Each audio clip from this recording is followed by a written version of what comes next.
Menteri Koordinator Bidang Perekonomian Erlangga Hartanto hari Jumat 8 Maret lalu menyatakan rencana kenaikan PPN menjadi 12% pada 2025 merupakan program keberlanjutan. Artinya diterapkan oleh pemerintahan yang baru. Rencana PPN 12% dan seluruh program pemerintah yang baru akan dirancang dalam APBN 2025. Kita lihat masyarakat Indonesia sudah menjatuhkan pilihan, bahwa pilihannya adalah keberlanjutan. Tentu kalau keberlanjutan, berbagai program yang dicanangkan pemerintah akan dilanjutkan, termasuk dalam kebijakan PPN. Nah tentu yang kita perlu lihat penyusunan APBN di luar envelope kemarin kan pos-posnya, detailnya ini 1 bulan ke depan. Jadi tentu 1 bulan ke depan itu sudah ada keputusan dari KPU tanggal 20 Maret, sehingga dengan demikian program APBN 2025 kan pelaksananya adalah pemerintah yang akan datang.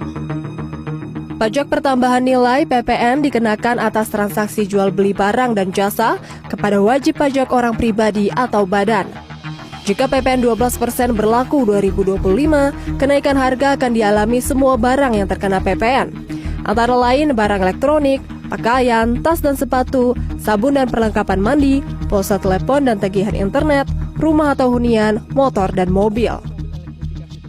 Pertama, gaji kita nggak naik, terus juga kebutuhan semua meningkat gitu ya. Berarti kalau kebutuhan meningkat, pajak naik, gimana ya? Kayak kita berarti makan, kita harus bayar lagi 12% dari yang kita makan. Itu lumayan sih menurutku, karena bukan hal yang dikit sih, kayak bukan cuma 1%, bukan cuma 5.000. Dilema sih, ya betul sih. Tapi kalau lihat dari perspektif yang lebih besar, mungkin pasti adalah alasan kenapa gitu ya. Karena ya kalau saya sih kadang nggak suka sih, tapi mau gimana juga demi pembangunan yang lebih baik gitu. Tarif PPN sebetulnya baru naik dari 10% menjadi 11% pada April 2022. Itu artinya baru 3 tahun umurnya, namun kini akan naik lagi.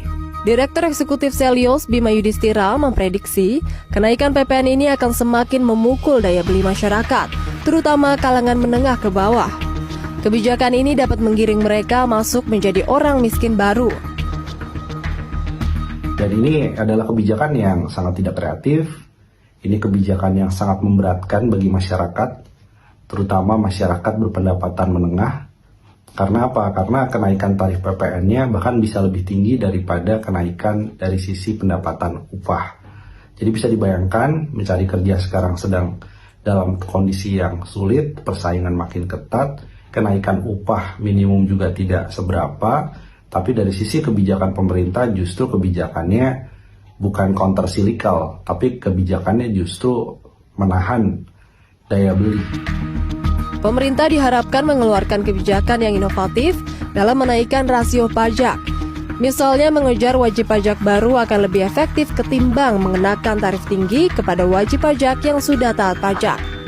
Desi Aritonang, Mario Oktober, Jakarta.